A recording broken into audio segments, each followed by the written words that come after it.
Hey, shalom, shalom, shalom.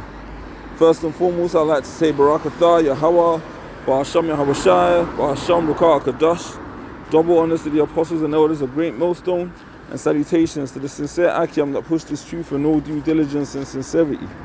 Amen. Barakatah, Yahweh, Ba'asham Yahawashi, Ba'asham Rukah Kadash. Because in those names, man, are the keys to salvation. There is no other name under heaven by which we might be saved. Psalms 124, verse 10 reads, a song of the degrees of David. This is praise for rescue from our enemies, man.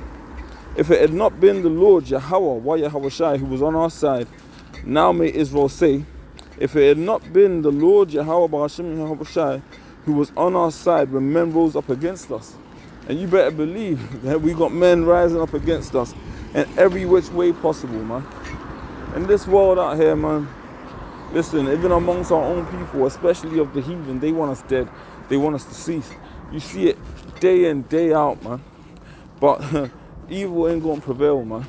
Israel is going to stand strong and defend itself vehemently, valiantly, I should say.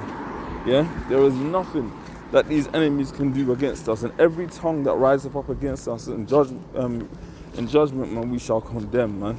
As is the lot of the Heavenly Father's elect.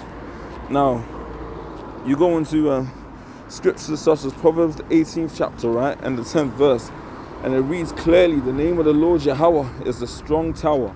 The righteous runneth into it and is safe. Let me read that again. The name of the Lord Yahweh, and really that's the name of the Lord and His Son. They're strong towers. The righteous runneth into it and is safe, under the protection and the guidance of Yahweh, man. There is nothing that's far beyond us. Under the guidance of Yahweh, there is no nation, man, that's ever going to have precedence over Israel, and that's the absolute motherfucking fact. Yeah, these nations can do nothing against us, man. They can do nothing against us if our power before us. The issue that we had as a nation was that ultimately we went off against the Heavenly Father's word, and as a result of that, you know, these nations were able to come up against us. They were able to put hell upon us. They were able to basically pretty much, man, beat us into dross. But everything's going to change, man. The tables are going to flip, and Israel will rise again valiantly. See, when you read scriptures like James the 1st chapter, the 1st verse, it reads, James, a servant of Yahweh and of the Lord Yahweh Shai Mashiach, to the 12 tribes which are scattered abroad, greeting. Why are the 12 tribes scattered abroad? The curses, man. We went off against the Heavenly Father. We sinned, and so as a result of that, the Lord punished us and ultimately allowed these nations to temporarily beat us into dross. We were scattered about all of the different nations, man. Every single nation had a piece of us, man. Every single nation had a chance to kick Jake down while they were down. And still, to this day, Esau Edom's at it. But we're going to get our due diligence, man.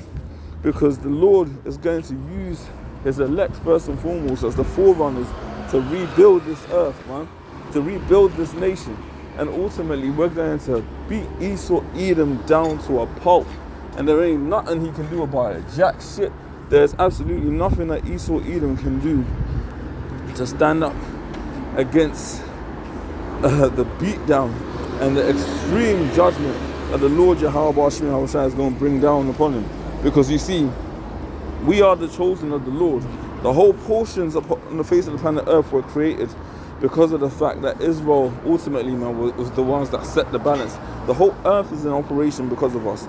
Deuteronomy 7:6 tells you that, where it reads, for thou, talking about us, are a holy people unto the Lord Yahweh thy God. The Lord Yahweh thy God hath chosen thee to be a special people unto Himself above all people that are upon the face of the earth. And that literally means above every single other nation.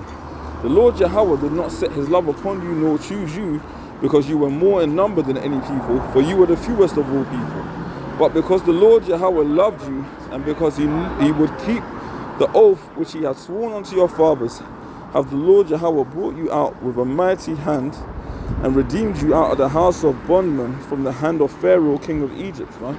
The Lord loved us, and as a result of His love for us, we are where we are, man. Chosen of the Heavenly Father, suffering under these devils behind enemy lines, but we made mistakes. We fucked up as a nation, and we're suffering the consequences of that. We got the scars to prove it. But the Lord's going to beautify us, man. And that's the beauty of these scriptures, that although Jacob's fallen, we ain't going to be down forever, man. It says, continuing on from verse 2 again, if it had not been the Lord Yahweh who was on our side when men rose up against us, then they had swallowed us up quick when their wrath was kindled against us.